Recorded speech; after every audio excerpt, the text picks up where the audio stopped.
My son David and his wife Jessica dropped me at the airport curb, pressed a $50 bill into my palm, and sped away laughing.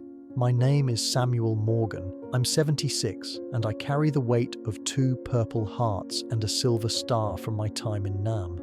What David and Jessica didn't realize when they swindled me out of my own home was a very simple fact. This old, weathered Marine had been operating 3 steps ahead of them for months. You see, they were convinced that forging my name on the property transfer documents would be a walk in the park. They figured my PTSD had left me too rattled and confused to put up a fight. They banked on the idea that telling our neighbors I was losing my mind would eventually become the truth.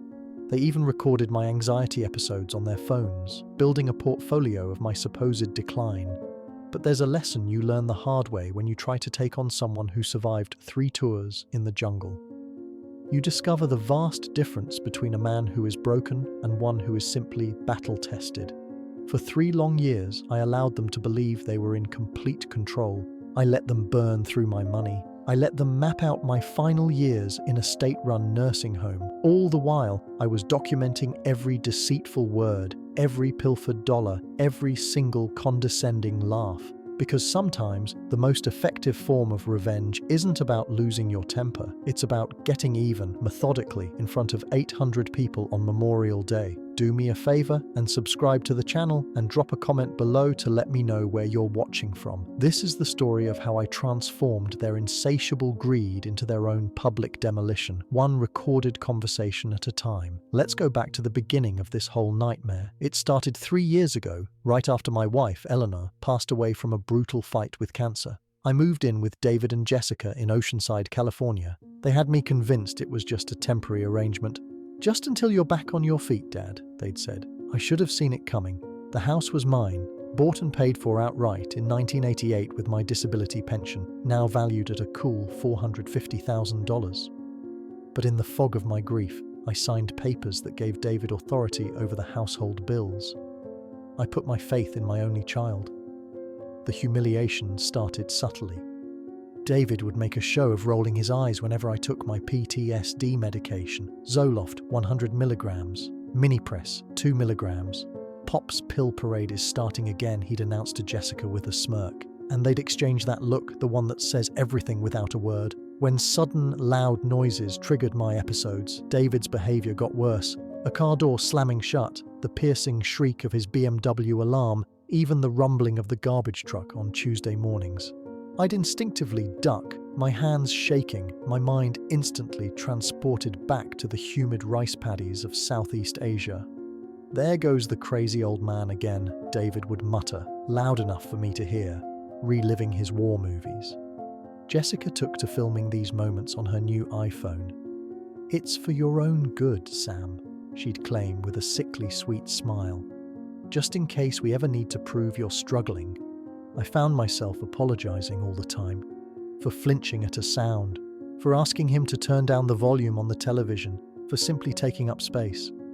"I'm sorry, son. I know I can be a lot to handle." "You're not a lot to handle, Dad. You're broken." Those words, from my own son, cut me deeper than any piece of shrapnel ever did back in '69. They started making me eat my dinner after they had finished theirs. I'd get their leftovers, served on a paper plate, while they used the fine china Eleanor and I had picked out together. I'd sit alone in the kitchen like I was the hired help, listening to them scheme about their future in my house. "Once we get the deed officially transferred, we can refinance," Jessica would whisper. "Maybe finally get that pool we've been wanting." I heard every single word, but I kept my mouth shut. My VA appointments became their ammunition. "He can't even drive himself to his own doctor's appointments anymore," David would tell the neighbors over the fence. "His memory is completely shot. The PTSD is getting so much worse." None of it was true. My latest competency evaluation from Dr. Evelyn Reed was crystal clear, fully functional, mild anxiety disorder, well managed with prescribed medication, but that report was conveniently never shared by David. They started controlling my mail, screening my phone calls, and intercepting my veteran benefits statements. "We handle all of Dad's finances now," David would inform anyone who asked. "He just gets so confused with numbers these days." Confused? I'd been balancing budgets and managing investments since before he was even a thought. The absolute worst part was watching them bleed my accounts dry. David's new BMW lease payment, $850 a month. Jessica's endless shopping sprees, designer handbags, lavish dinners out. It was all charged to the joint account they managed for me. "It's our money too, Sam," Jessica had the audacity to tell me when I questioned a $2,000 charge from a high-end boutique. "After all, we're the ones taking care of you." Taking care of me meant I was driving a 15-year-old Honda Civic while they flaunted their luxury vehicles. It meant I was clipping coupons for groceries while they ordered expensive takeout nearly every night. But here is the thing they fundamentally misunderstood about a Marine. We observe, we gather intelligence, and we wait for the right moment to act. Every cruel remark, every piece of financial abuse was meticulously documented. Every lost piece of mail was photographed beforehand. My old unit had taught me the power of patience. 3 tours in Vietnam taught me the art of strategy. And my brothers at the VFW post taught me that some fights are worth fighting, no matter how old you get. David mistook my trembling hands for weakness. He thought my quiet compliance was a sign of defeat. He was about to get a very harsh lesson on the difference between a retreat and a strategic repositioning. But first I had to let him feel like he had already won, because the bigger they think they are, the harder they inevitably fall. And David was about to take a fall from a truly staggering height. By January of this year, I had a complete picture of what I was up against. This wasn't just about losing my house anymore. This was about defending everything I had ever worked for, every sacrifice I had ever made, and everything I had left in this world. The financial stakes were enormous. My home, purchased with money earned from a body scarred for my country, was worth $450,000. David had already been in contact with several mortgage companies about a cash-out refinance. I'd found the draft applications in his email one afternoon when he carelessly left his laptop open. But the house was just the tip of the iceberg. My pension from Northrop Grumman, where I'd spent 25 years as a military contractor maintaining aircraft, had grown to just over $1.5 million. David and Jessica thought I was scraping by on Social Security and my small disability check. They were completely oblivious to the Northrop account. If they were to succeed in getting me declared legally incompetent, they would gain control over it all. The house, the pension, even my Purple Heart disability payments of $1,400 a month. I would be warehoused in some underfunded state-run facility while they lived like kings on my life savings. The social stakes, however, cut even deeper. Oceanside is a military town through and through. It's a tight-knit community where reputation is everything. If the word got out that I was mentally incompetent, that I couldn't manage my own affairs, my standing in the veteran community would be utterly destroyed. My VFW post, where I was a founding member back in 1973, would start to see me as a liability, a problem. The Marine Brotherhood that had been my lifeline after Eleanor's death would slowly but surely pull away. Nobody wants to be associated with the crazy old vet who lost his marbles. David was already laying the groundwork for this narrative. In the grocery store, he'd stage conversations, speaking just loud enough for people nearby to overhear. "Dad, you already bought milk yesterday, remember? We talked about this. I hadn't bought milk, but the strangers in the aisle didn't know that." At church, he'd make a show of guiding me by the elbow as if I were a frail invalid. "Careful, Pop. Watch your step," he'd say, making sure everyone saw him playing the part of the devoted son caring for his declining father. The emotional toll was the heaviest burden of all. Eleanor and I had built this life from the ground up, together. Every single piece of furniture held a story. The old oak kitchen table where we'd paid our bills and planned our future for over 3 decades. The bedroom where she drew her last breath while holding my hand. If I lost this house, I would lose the last tangible piece of Eleanor's memory. I would lose the life we had created. And I would die with the knowledge that my only son, the boy I had worked 3 jobs to send to college, saw me as nothing more than a roadblock to his inheritance. But Marines don't surrender.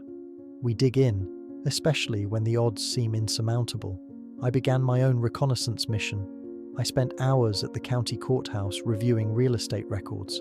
I researched military pension regulations and California's elder abuse statutes. My law degree was earned at the University of Hard Knocks with a 40-year postgraduate course in navigating military bureaucracy. The equation was simple. To legally seize my assets, David needed me declared incompetent. But a competency ruling requires solid medical evidence, and my VA medical file was pristine. Dr. Evelyn Reed had been treating my PTSD for over a decade. Every single evaluation came back with the same conclusion: mild anxiety disorder, well controlled by medication, with the patient being fully functional mentally. David was constructing his case out of thin air, and lies have a tendency to disintegrate under the harsh light of truth. I also made an interesting discovery about property law in California. Any deed transfer for a property valued over $100,000 requires 2 independent, unrelated witnesses and must be notarized by a licensed professional. The document David was preparing for me to sign had only one witness listed: his wife, Jessica, and the notary stamp they planned to use looked suspiciously like a cheap one from an office supply store. My old friend, Captain Marcus Thorne, a retired Marine and the current commander of my VFW post, also happens to be a licensed attorney and a notary public. He's been stamping and verifying documents for 20 years. One glance at David's paperwork and he'd identify the forgery in a second. But I needed David to make his move first. In military terms, I had to let him commit his forces before I revealed the full strength of my own. The stakes were laid bare. Everything I had built, everything I had earned, everything Eleanor and I had created together. Against all that, David had nothing but arrogance, greed, and a profound misunderstanding of the man he was trying to swindle. He thought PTSD was a synonym for weak. He thought age was a synonym for stupid. He thought my 30 years of service to this country was just a game of playing soldier. He was about to receive a crash course in what Marines do to those who threaten their own. But first, I had to let him spring his trap. Because sometimes, the most effective defense is allowing your enemy to believe they've already secured the victory. The house was worth $450,000. My pension was worth $1.5 million. My dignity, however, was priceless, and David was about to learn that some things are worth fighting for, no matter the cost. My son thought he was playing checkers, but this old Marine was playing chess, and I was already 3 moves ahead. The first real skirmish occurred on a Tuesday morning in February. I was in the kitchen going through my daily routine of taking my medication, the Zoloft and Minipress, when David cornered me. "We need to talk, Dad." Jessica stood just behind him, her arms crossed, her iPhone at the ready, always at the ready. "About what, son?" "About your situation." I carefully set down my pill organizer, a simple blue plastic box Eleanor had bought for me years ago. David's eyes fixated on it as if it were a key piece of evidence in a trial. "What situation?" "You're getting worse, Dad." "I feel fine. Yesterday you asked me 3 times when dinner was going to be ready. That was a blatant lie. I had asked once, around 4 in the afternoon, because Jessica usually started cooking by 5, and it was already past 6:30. I don't recall that. See? That's exactly what I'm talking about." David sat down across from me at the table, his voice shifting into that condescending, overly patient tone he probably used on his clients at the insurance agency. "Dad, Jessica and I have been discussing your care. I don't need care. You need structure. You need support. You need professional help. I see Dr. Reed every month. Dr. Reed doesn't live here, Dad. She doesn't see the day-to-day decline, the daily decline. He spoke of me as if I were some broken-down appliance, slowly winding to a halt. What decline?" Jessica stepped forward, angling her phone to get the perfect shot. "Yesterday you put the milk in the pantry, another fabrication. I never touched their milk. I drank my coffee black and stuck to water. I don't think I did that. Dad, we are just trying to help you." "Help me do what?" "Accept reality." The word reality hit differently coming from him, as if he had exclusive ownership of it, as if his version was the only one that counted. "My reality seems perfectly fine to me." "Does it? When was the last time you balanced a checkbook?" "You handle my finances now. Because you asked us to. Because you insisted. Because you were making mistakes." We just stared at each other across Eleanor's kitchen table. 3 decades of shared meals, birthday cakes, and Christmas mornings all seemed to dissolve in that single tense moment. What mistakes? The power bill. You paid it twice last month. I had paid it once, on time, online, just as I had for the past 5 years. But I knew arguing the point would only give him more material for his narrative. I see. Do you? Do you really see what's happening here?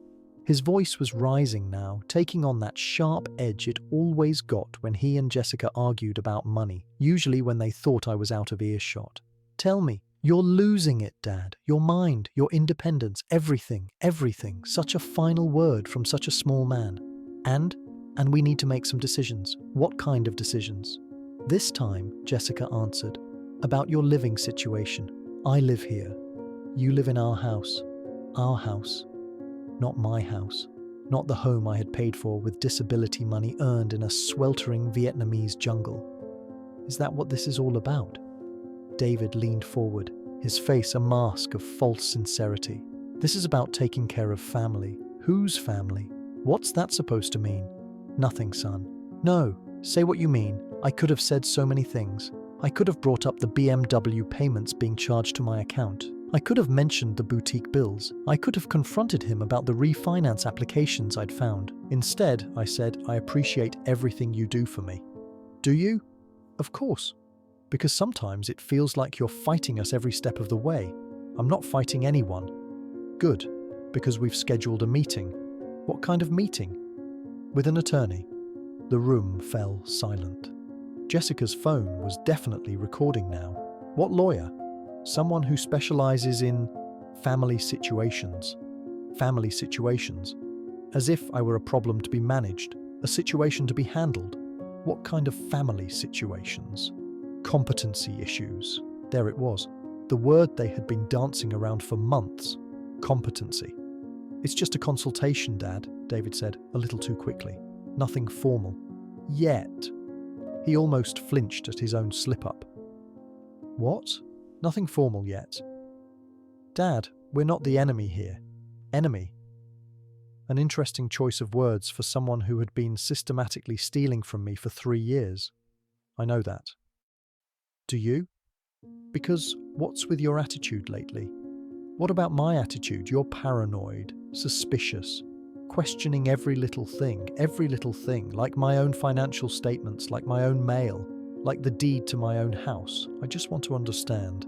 Understand what? Where my money is going? Jessica stepped closer, her voice dripping with indignation. Your money is going to taking care of you. All of it. What is that supposed to mean? I decided to test the waters. $850 a month for a BMW lease. David's face turned a deep shade of crimson. That's for your transportation. I have a car, a 15-year-old Honda. It runs just fine. Dad, you deserve better than that. Better. Coming from the son who made me eat his leftovers off a paper plate. I'm comfortable. Are you?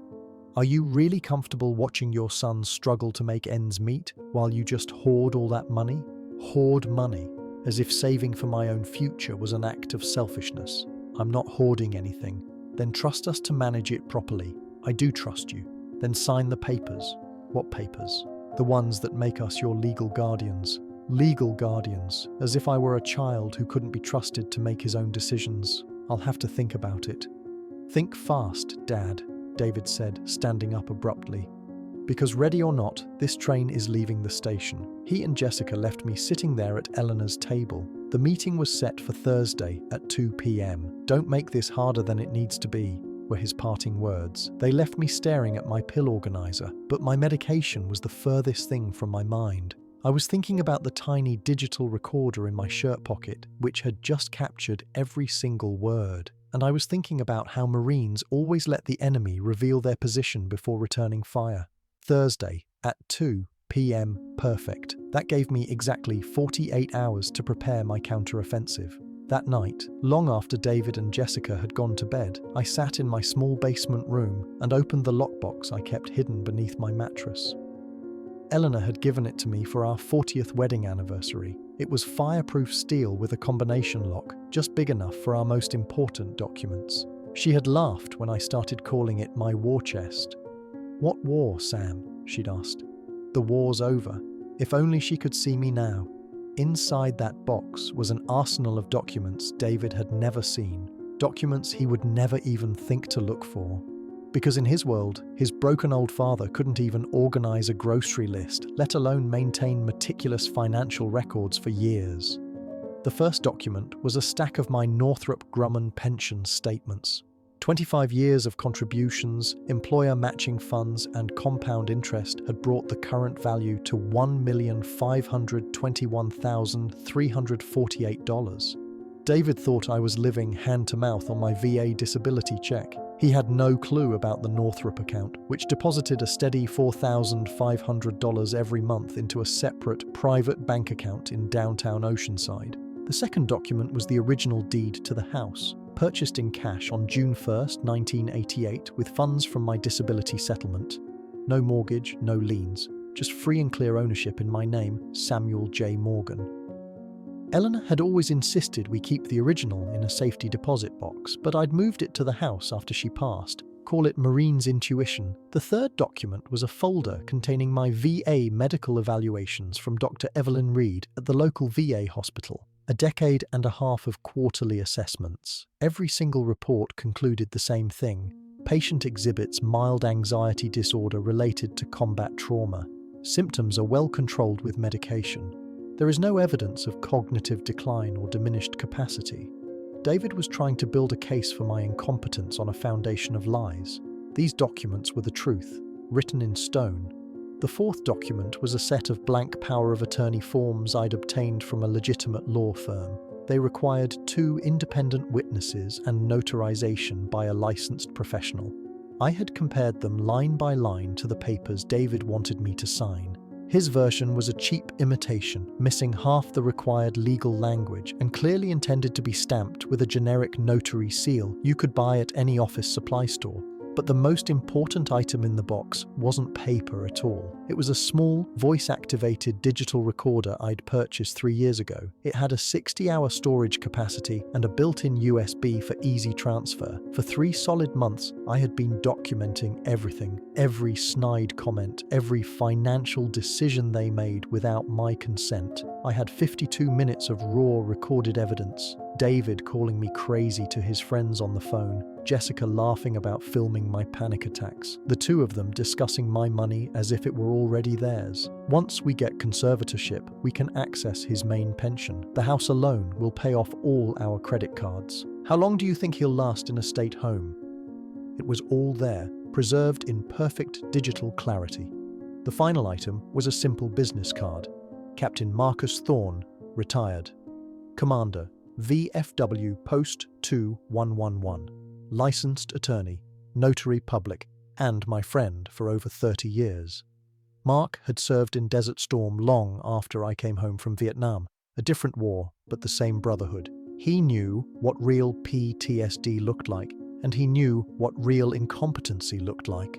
More importantly, he knew what legitimate legal documents were supposed to look like.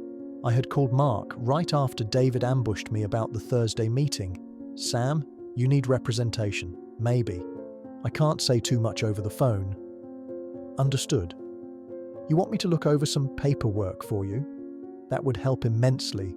Bring everything you've got Thursday morning, before your meeting. Mark didn't ask any more questions. Marines don't need long-winded explanations when a brother calls for backup. I closed the lockbox and slid it back into its hiding place. Tomorrow, I would make copies of everything. Thursday morning, I would present Mark with the evidence. And Thursday afternoon, I would walk into that lawyer's office prepared for battle. David thought he was up against a confused old man with shaky hands and a head full of nightmares. In reality, he was facing a Marine with decades of military training, 52 minutes of recorded evidence, and $1.5 million in undisclosed resources. I was content to let him discover that on his own, the hard way. Because sometimes the best strategy is to let your enemy believe they've already won, right up until the moment you show them they never even had a chance to begin with. Saturday afternoon, February 24th. The Johnsons, our next-door neighbours, were hosting their annual neighbourhood barbecue. It was a big affair, with 20 or more families gathering in their backyard for burgers, beer, and the kind of small-town gossip that spreads like wildfire. David insisted we attend. "It'll be good for Dad to get out," he announced loudly to Jessica for my benefit. He doesn't socialize much anymore. I knew exactly what this was. It was a performance.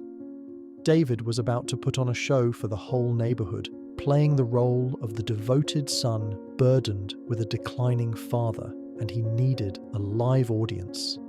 The Johnsons' backyard was already packed. Kids were swarming the playset, their happy shrieks mixing with the low hum of adult conversation around the picnic tables. The smell of charcoal and lighter fluid hung in the air, stirring memories I'd rather keep buried. I found a spot near the back fence, away from the main cluster of people. PTSD Management 101. Always control your environment. Sam! A friendly voice cut through the noise. It was Tony Rodriguez, beer in hand. He was a staff sergeant, still on active duty at Camp Pendleton, in his mid-30s, with a couple of deployments to Afghanistan under his belt. He and his family had moved in 3 houses down just last year. "Hey Tony, how are you holding up? Can't complain. How's retirement treating you?" Before I could even form a response, David materialized at my side, wearing that overly protective smile he always put on in public.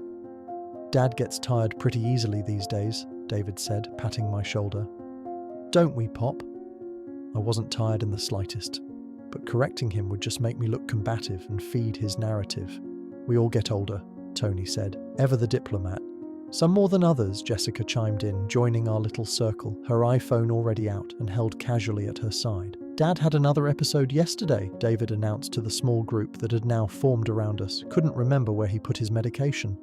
Another bold-faced lie. I'd found my pills that morning exactly where I always left them, in the kitchen cabinet where they'd been for the last 3 years. "PTSD can really mess with your memory," someone said sympathetically. "It's definitely getting worse," David continued, shaking his head with feigned sorrow. "Sometimes he doesn't even recognize people. I recognized every single person in this backyard, but arguing would only make me look defensive and confused." "That's tough," Tony said, his eyes on me, watching my reaction carefully.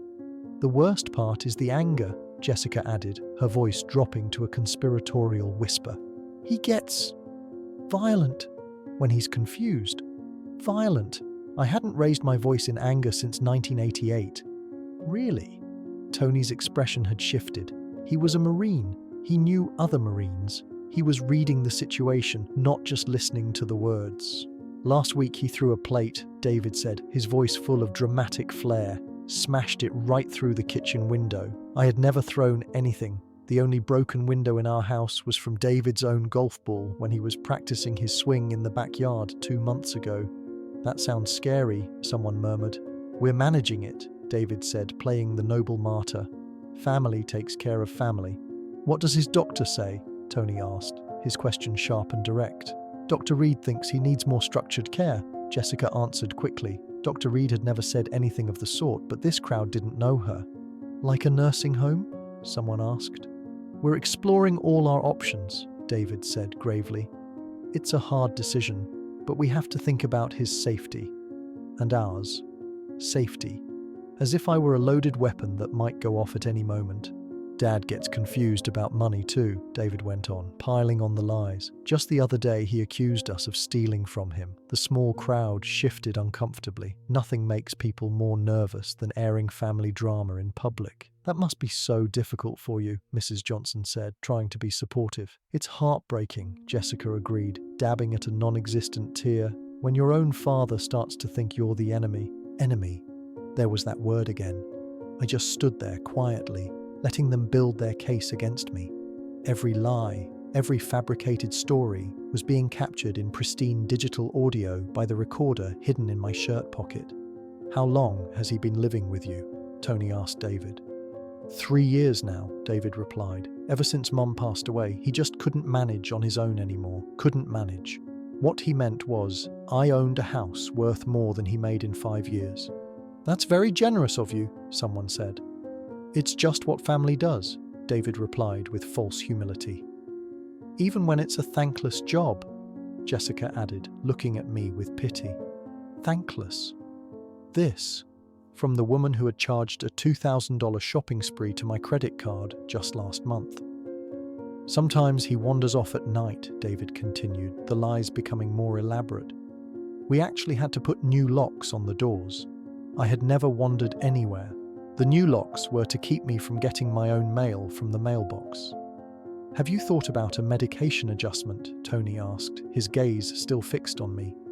His doctors are working on it, Jessica said dismissively. But honestly, I think the damage is permanent. Permanent damage. Like I was an object beyond repair. The crowd was completely buying it. Poor David and Jessica, sacrificing their lives to care for a crazy old veteran who was too far gone to even appreciate their kindness. The hardest part is when he gets aggressive, David said, his voice dropping to a stage whisper for maximum effect. Last week, he actually threatened to call the police on us. I had, in fact, threatened to call the police, but it was after I'd found another unauthorized charge on my account. Paranoid delusions, Jessica added with a sad sigh. He thinks everyone is out to get him. Everyone wasn't out to get me, only the two people who were supposed to love me the most. Well, Mrs. Johnson said awkwardly, "You're both doing a wonderful job under very difficult circumstances." "Thank you," David said, soaking in the sympathy. "It really helps to have the support of the community." Community support for him, while his father stood 3 feet away, being discussed as if he were already gone. That's when Tony Rodriguez did something completely unexpected. He stepped past David and Jessica and came to stand right beside me, Marine to Marine. "Sam," he asked, his voice low and clear, "you doing okay?" He was the first person all afternoon to address me directly. "I'm fine, Tony. You sure about that? You need anything?" The crowd went quiet, all eyes on us, waiting to see if the crazy old man would finally have one of his infamous episodes. "Just enjoying the barbecue?" "Good," Tony nodded. "You know where I live if you need anything at all." "I appreciate that." David, clearly uncomfortable with Tony's direct attention on me, jumped back in. "Dad doesn't like to bother people." "It's no bother," Tony said firmly, his eyes meeting David's. "Marines look out for each other. Marines look out for each other." They were the first genuine words I had heard all day. "Well," David said, eager to regain control, "we should probably get Dad home. He gets agitated if he's out for too long." I wasn't agitated in the least, but protesting would only prove their point. As we turned to leave, Tony called out one last time, "Sam, my door is always open." "Thank you." On the short walk home, David was practically glowing. "That went really well," he told Jessica. "Did you see how everyone was looking at us?" "It was perfect," she agreed.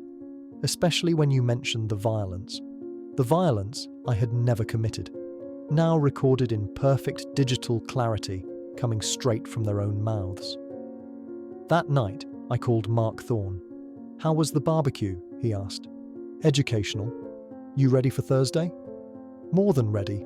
"Good," Mark said, his voice turning serious. "Because from what you've told me, this isn't a legal dispute anymore. This is war.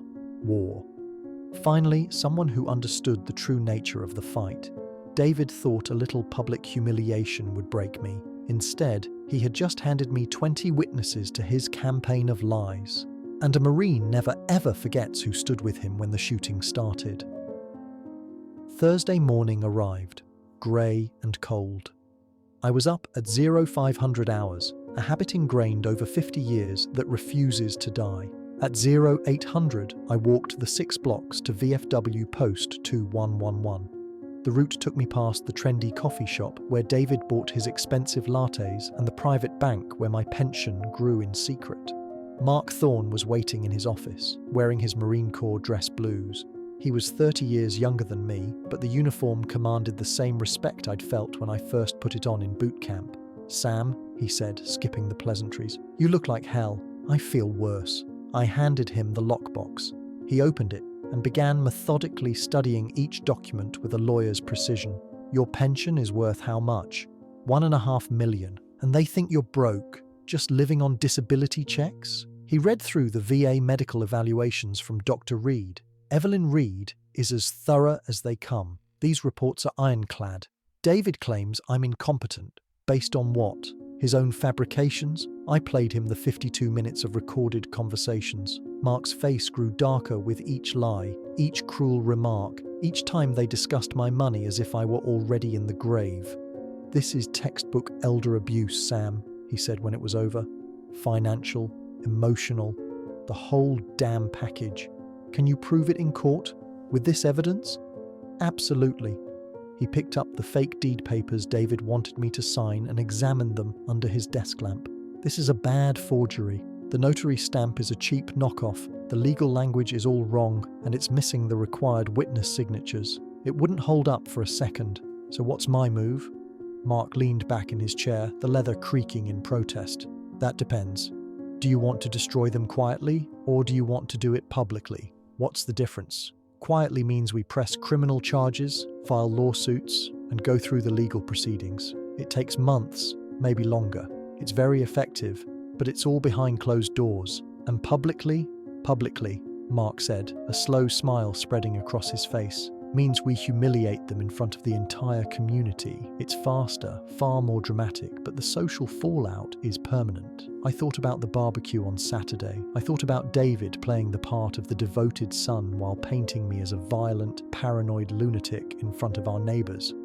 Publicly? You're sure about that, Sam? There's no coming back from this. I'm sure. Mark's smile widened. Good, because I've got an idea. He pulled out a file folder labeled Memorial Day Committee. Every year, we select a Grand Marshal for the Oceanside Memorial Day Parade. It has to be a local veteran with a decorated service record, someone the community respects. Okay, this year's selection committee meets on Sunday morning. We're looking for someone special, someone with, say, 2 Purple Hearts and a Silver Star. My chest tightened.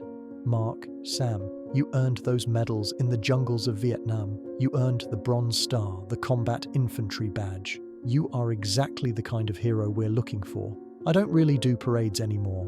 Why not? The crowds, the noise, the PTSD. Dr. Reed's reports say you're fully functional and your symptoms are well managed. Your medical records prove it. He was right, of course, but decades of avoiding crowds is a hard habit to break. What about David? He'll be furious. Good, Mark said flatly. Let him be furious in front of 800 people. 800 people. The entire town turned out for the annual Memorial Day parade. I need to think about it. No thinking, Mark said, his voice taking on the command tone of a captain. Yes or no? He understood Marines. Sometimes you need orders, not options. Yes. Excellent. The committee meets Sunday at 10:00 hours. I'll put your name in for nomination. The motion will pass unanimously. How can you be so sure? Because I'm the chairman, he said with a wink. On Sunday morning, I walked to the VFW post at 09:45. The 5 committee members were already seated around the conference table. Mark and 4 other veterans whose service spanned from Korea to Iraq. Gentlemen, Mark announced, calling the meeting to order. We need to select our Grand Marshal. Any suggestions? I was thinking of Pete Williams, said a Vietnam Navy vet. Samuel Morgan, Mark stated, his voice firm. A silence fell over the room. Sam Morgan? Asked Mike Thompson, who'd served in the army during the Korean War. Haven't seen him around much lately. He's been dealing with some family issues, Mark explained diplomatically, but his service record speaks for itself. He then read my entire service summary aloud. 3 tours in Vietnam, 1st Marine Division, 2 Purple Hearts, a Silver Star, Bronze Star, Combat Infantry Badge, Presidential Unit Citation. Jesus Christ, whispered Tom Davis, who'd been in the Air Force during the Gulf War. This guy's a living legend. Any objections to his nomination? Mark asked the room. Silence. Motion carries. Samuel Morgan is our Grand Marshal for the 2024 Memorial Day Parade. Mark called me that afternoon. It's official. You're our Grand Marshal. Now what? Now, we announce it. The local paper, our social media, the community bulletin boards. We make sure David sees it. That's the point. The announcement ran in Tuesday's edition of the Oceanside Observer.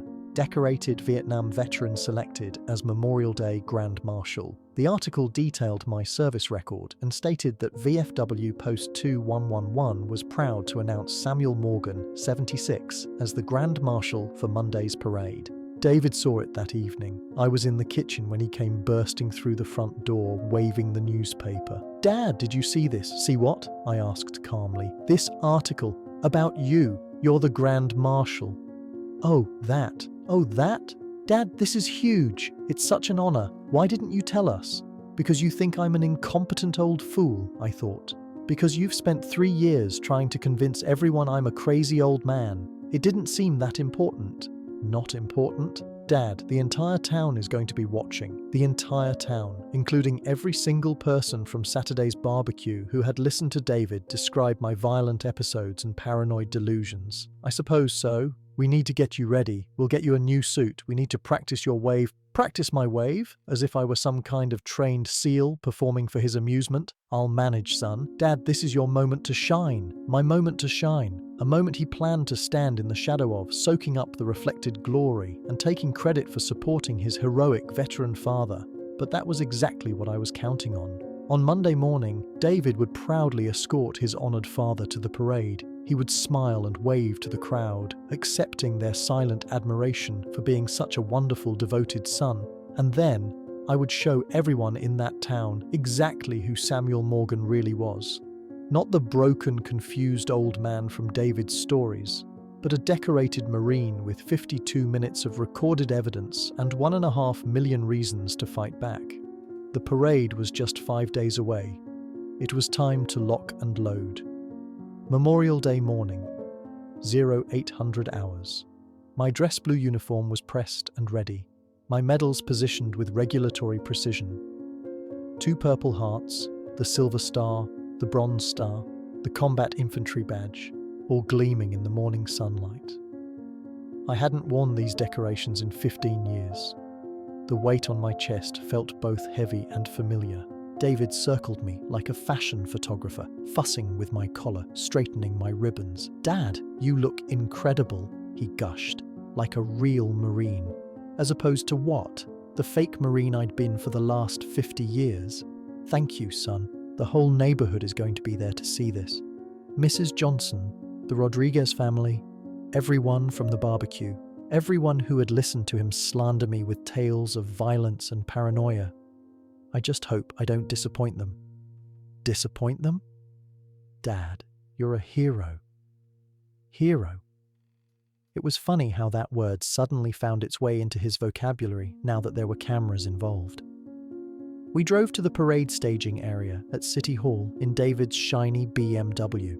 He'd had it detailed for the occasion, wanting to make sure he looked the part for the neighbors.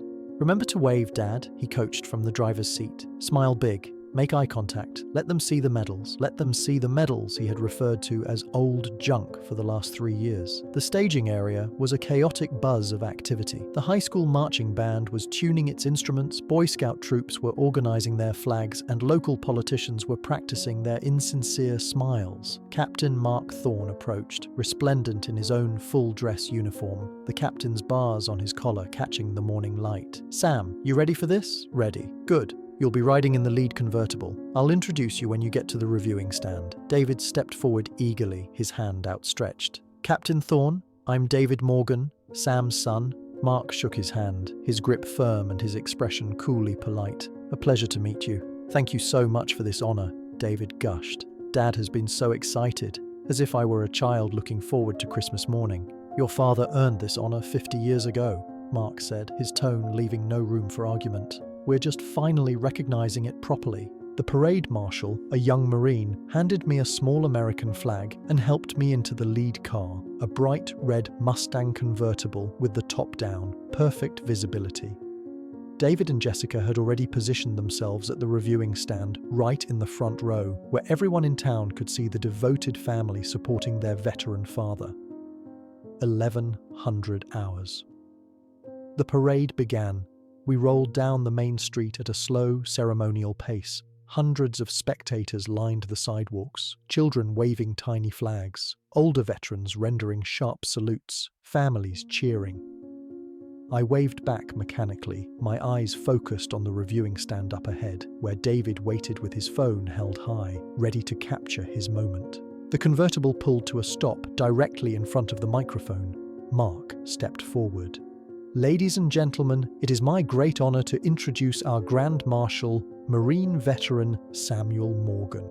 Polite applause rippled through the crowd. Mark continued, his voice booming through the speakers. "Sam served 3 tours in Vietnam with the 1st Marine Division. He was wounded 3 times, decorated for valor, And after his service, he spent 25 years as a military contractor. The crowd's attention sharpened. This wasn't the usual ceremonial fluff. Sam earned 2 Purple Hearts, a Silver Star, a Bronze Star, the Combat Infantry Badge, and a Presidential Unit Citation. He represents the very best of our military tradition and the spirit of this community. The applause grew louder. People were getting to their feet now. Mark handed the microphone to me. Sam, would you like to say a few words? This was it. The moment of truth. 800 people watching, David beaming with pride, Jessica filming every second for their social media. I stood up slowly, the medals on my chest reflecting the bright California sun. Thank you for this incredible honor, I began, my voice steady and clear, carrying across the silent crowd. For the last 3 years, some people in this community have been told a story about me. They've been told I'm a broken old man, confused, violent, and incompetent.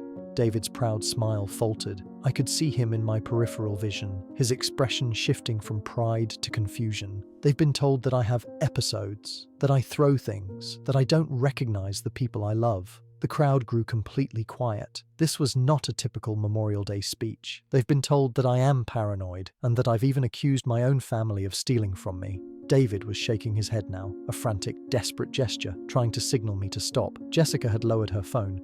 Today, I said, my voice rising, I want you to know the truth. I reached into the inner pocket of my jacket and pulled out a thick manila envelope. For 3 years, my son, David, and his wife, Jessica, have been systematically stealing my money, forging legal documents, and plotting to have me declared incompetent so they could seize my house. A collective gasp went through the crowd. David, his face now a blotchy red, stood up. Dad, you're confused. You need to sit down. I'm not confused, son. I'm a Marine. I opened the envelope and started pulling out documents. This is my Northrop Grumman pension statement. It's worth $1.5 million, money my son knows nothing about. A low murmur spread through the crowd. Someone shouted, "Holy cow, this is my most recent VA medical evaluation from Dr. Evelyn Reed." And I quote, "There is no evidence of cognitive decline or diminished capacity." End quote. David was now pushing his way through the crowd, trying to get to the platform. And this, I said, holding up the small digital recorder, contains 52 minutes of recorded conversations where my son calls me crazy, where they discuss spending my money as if I'm already dead, and where they plan to put me in a state-run nursing home while they live in my house. The crowd erupted. There were shouts of shame and disgusting. David finally reached the platform. "Dad, please stop. You're having an episode." "I'm not having an episode, David. I'm having a reckoning." Mark stepped forward, holding a leather-bound folder. "I'm Captain Marcus Thorne, VFW commander and a licensed attorney. I have reviewed all of Mr. Morgan's evidence. What you have heard today constitutes felony, elder abuse, financial fraud, and forgery." He handed me a folded document. "This is a restraining order, effective immediately, prohibiting David and Jessica Morgan from entering Samuel Morgan's property or accessing any of his financial accounts." I took the papers and held them out to my son. "You're served." The crowd was on its feet, a mix of cheering for me and booing David and Jessica. A sea of phones was now recording everything. Tony Rodriguez pushed his way to the front, his staff sergeant's voice cutting through the noise. "Is there anything you need, Sam? Transport home would be appreciated, Sergeant." "Roger that." David was backing away, the papers crumpled in his fist. "Dad, we can work this out. Let's have a family meeting. Just us." "There will be no more family meetings, son. From now on, all communication will go through Captain Thorne." "But Dad, it's Mr. Morgan to you."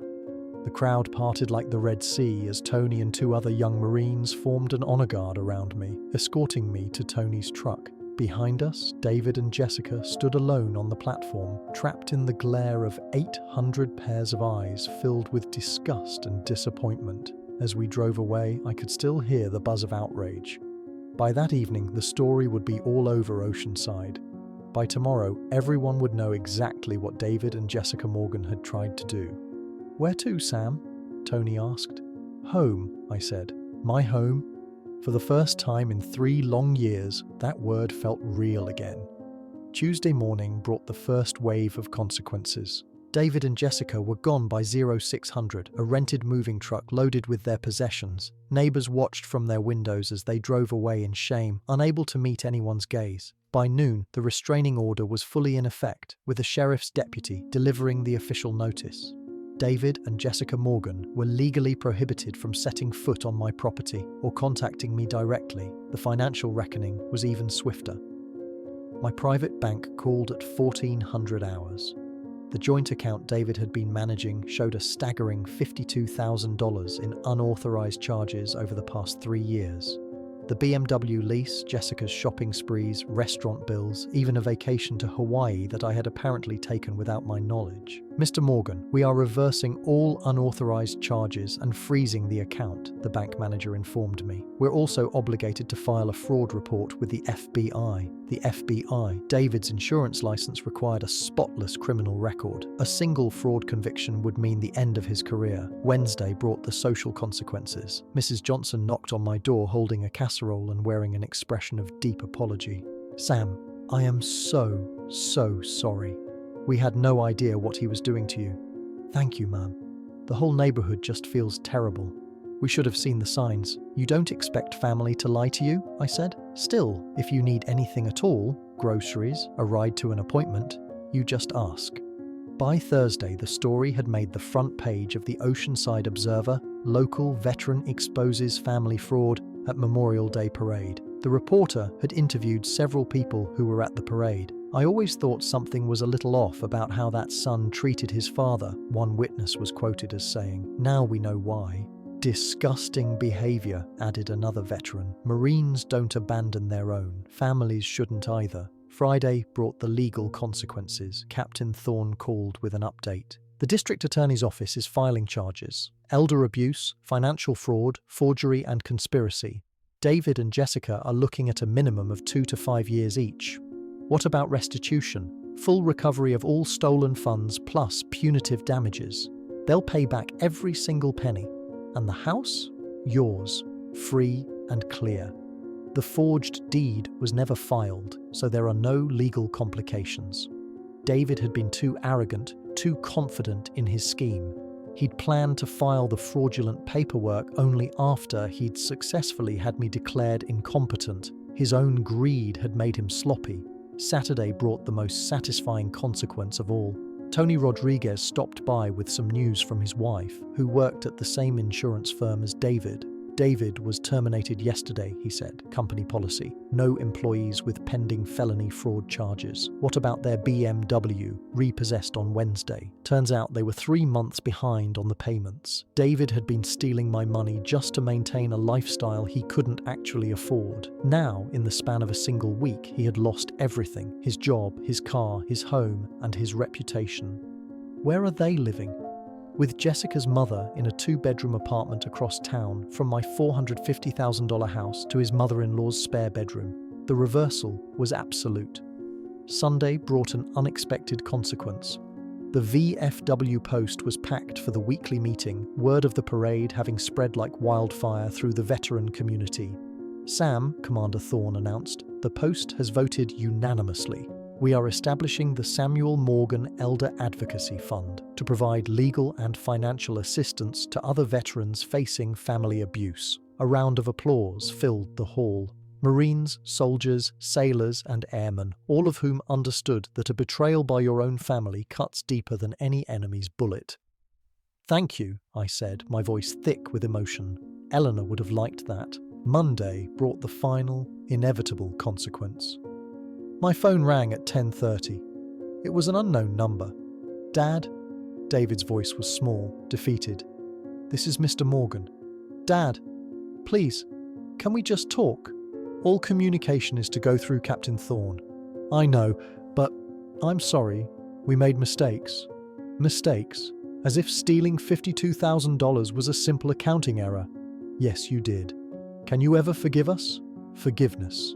The one thing he had never earned, not with love, not with respect, not with a single act of genuine kindness. David, for 3 years you called me crazy. You mocked my medals. You filmed my anxiety attacks for your own amusement. You stole my money and you planned to steal my home.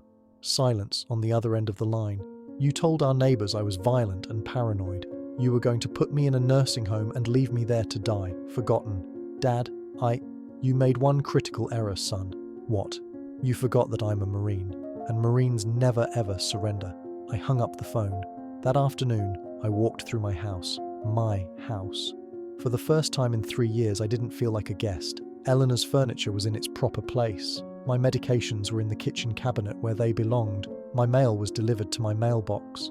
The lockbox sat open on the kitchen table, its contents no longer a secret. Inside were the documents that had secured my victory. But the most important items were no longer in the box. They were hanging proudly in the living room. 2 purple hearts, a silver star, and a combat infantry badge. All in a shadow box Eleanor had made for me before she died. For the man who earned them, she had written on the back. I had earned them in Vietnam 50 years ago, but I had proven I was still that man on Memorial Day 2024. 3 months later, I was sitting on my front porch at 0600, a warm cup of coffee in my hands, watching the sunrise over my neighborhood, my house, my life. The legal proceedings were nearly over. David and Jessica accepted plea deals. 2 years of probation, full financial restitution, and mandatory community service at the VA hospital. They were about to learn what real veterans looked like. Mark Thorne stopped by twice a week, more of a friend than an attorney now. We'd drink coffee and talk about everything under the sun except family. Tony Rodriguez had become my closest friend. His kids started calling me Grandpa Sam and would ask to see my medals. I told them stories about courage, honor, and loyalty, lessons David had never managed to learn. The Samuel Morgan Elder Advocacy Fund had already helped a dozen veterans in its first 3 months, men and women who had faced the same kind of betrayal I had. We gave them resources, legal support, and most importantly, the knowledge that they were not alone. Dr. Reed adjusted my medication. My PTSD symptoms had improved dramatically once the true source of my daily stress was removed. It turns out, being relentlessly gaslit by your own child is far worse for your mental health than any lingering combat memories. David called twice more. Both times, I simply referred him to Mark's office. He had forfeited the right to speak to his father the day he chose greed over love. My Northrop pension was now being managed by a trusted financial advisor Mark recommended. The money will go to support veterans' causes after I'm gone, a far better legacy than anything David could have provided. I even started dating again, Mary Patterson, the widow of a Navy veteran. She understood military families. We're taking things slowly, the way people our age should. But the most important change was the simplest. I stopped apologizing for my own existence. There were no more dinners of leftovers on paper plates, no more hiding my accomplishments, no more pretending that PTSD had made me weak, instead of recognizing that it was proof I had survived hell itself and kept on going. This morning, my phone buzzed with a text message. "Happy birthday, Grandpa Sam. Can we see your medals today?" It was from Tony's daughter, Emma.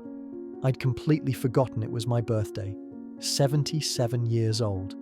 "Of course, sweetheart," I texted back. "Come on over after school. Tonight, the Rodriguez family is joining Mary and me for a birthday dinner at my house. Real family. Chosen family. People who understand that respect is something you earn, not something you demand. If you're listening to this story, please remember this. It is never too late to set boundaries. It is never too late to fight back for what is yours. And it is never, ever too late to reclaim your dignity. Sometimes the people who hurt you the most are the ones who are supposed to protect you. But Marines always protect each other, and in the end, that makes all the difference in the world. End of story.